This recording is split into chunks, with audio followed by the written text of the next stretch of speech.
Dear ladies, demographics is key. It's key to understanding the major economic and social trends, but it's key because it's one of the rare exact human sciences with some kind of little certainty compared to everything else. And so it's key to anticipate and to help us to prepare of what we have to face and to build.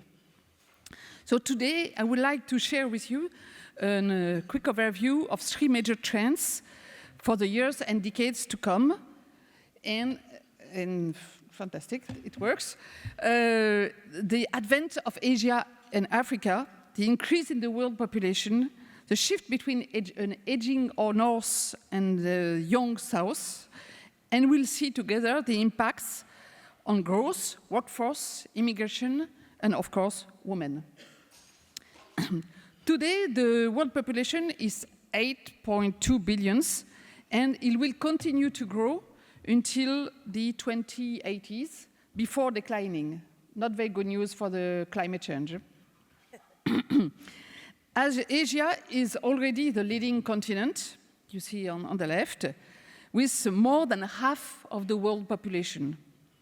This demographic leadership of Asia will continue even if its population will stabilize and even settle down a little. But the new phenomenon that has begun and will accelerate is the era of Africa. Africa will experience a meteoric rise to reach 2.5 times its current population at the end of the century.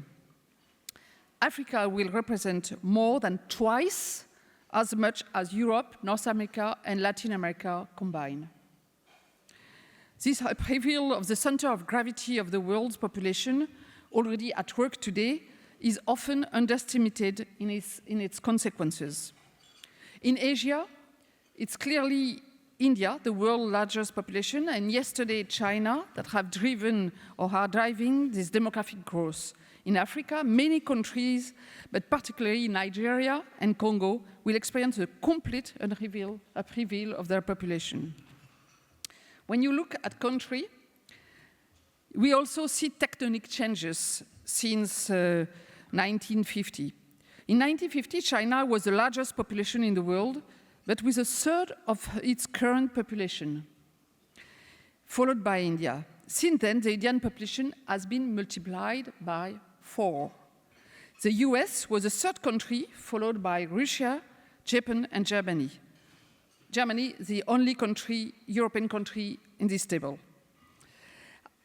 India was already ahead of China today with a much stronger demographic dynamism.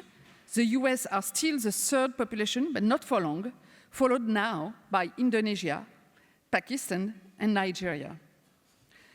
Germany, the larger European country, no longer appears in the top 10 countries anymore.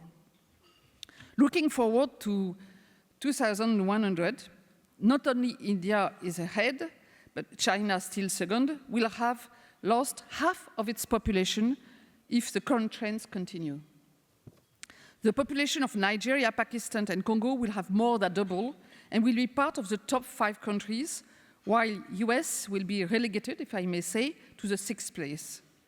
It's not a small evolution, it's a revolution. Why is this demographic shift? The aging of the population is general, thanks to the increase in life expectancy most everywhere in the world. But north of the planet, North America, Europe, Russia, China, Japan, combine this lengthening of life with a sharp decline in the birth rate over the past 20 years. We started to hear that in the media, but it has started 20, 30 years ago. 1/3 of Europeans are more than 50 years old.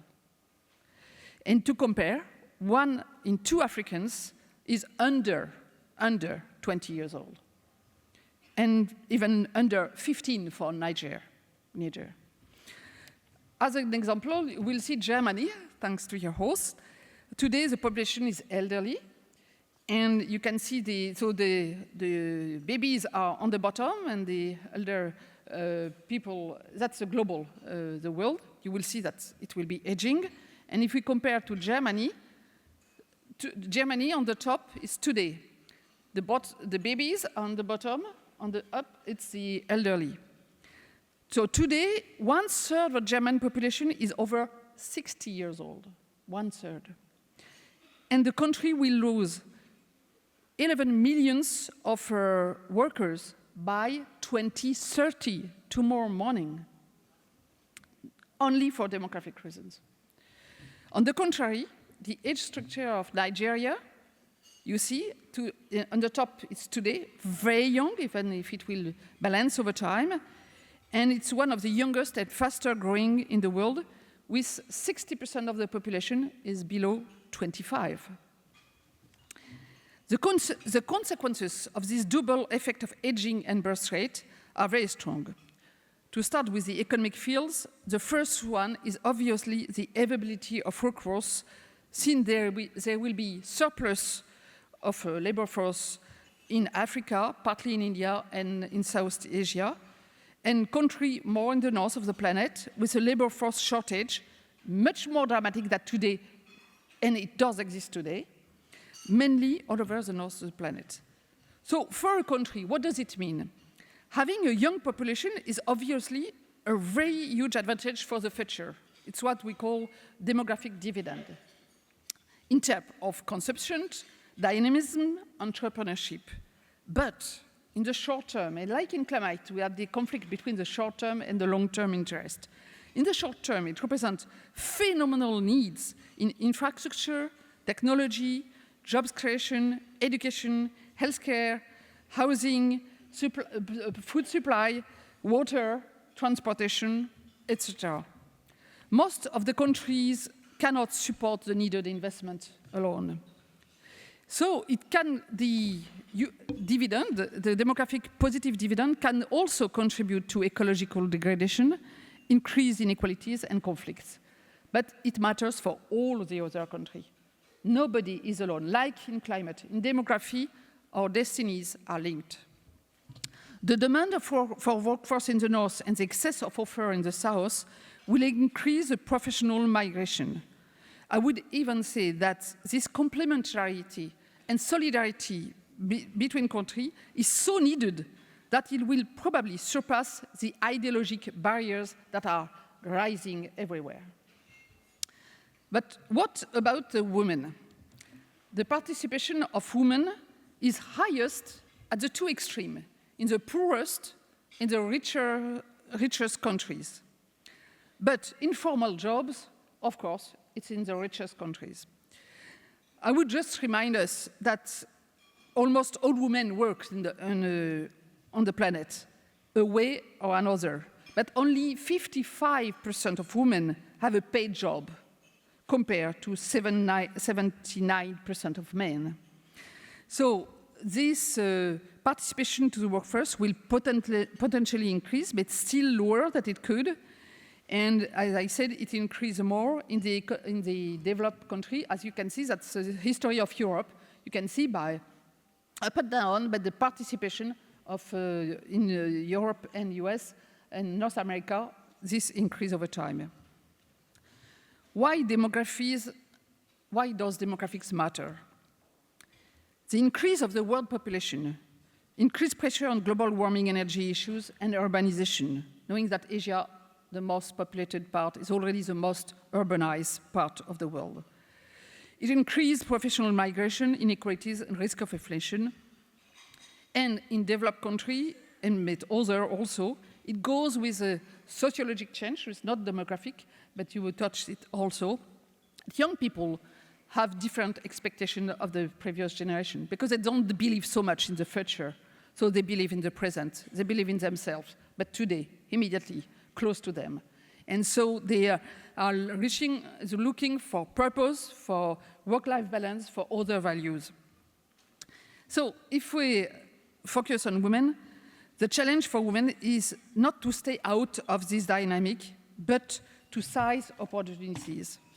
Firstly, basic but crucial, having a higher participation rate in the economy, that our economic independence, that's the first lever of freedom. Secondly, face together, both in developed and developing countries, again, a very strong social and political pressure rising on the birth rate, without respect of women's choice. Back to the future. Third, train and invest in technology, artificial intelligence, and science for health and ecology. Missing this wave would mean missing 1 or 2 generations' opportunities. It's now. To prepare the future, to shape the future, it starts now. And fourth, of course, we need to consider our #1 priority, girls' education.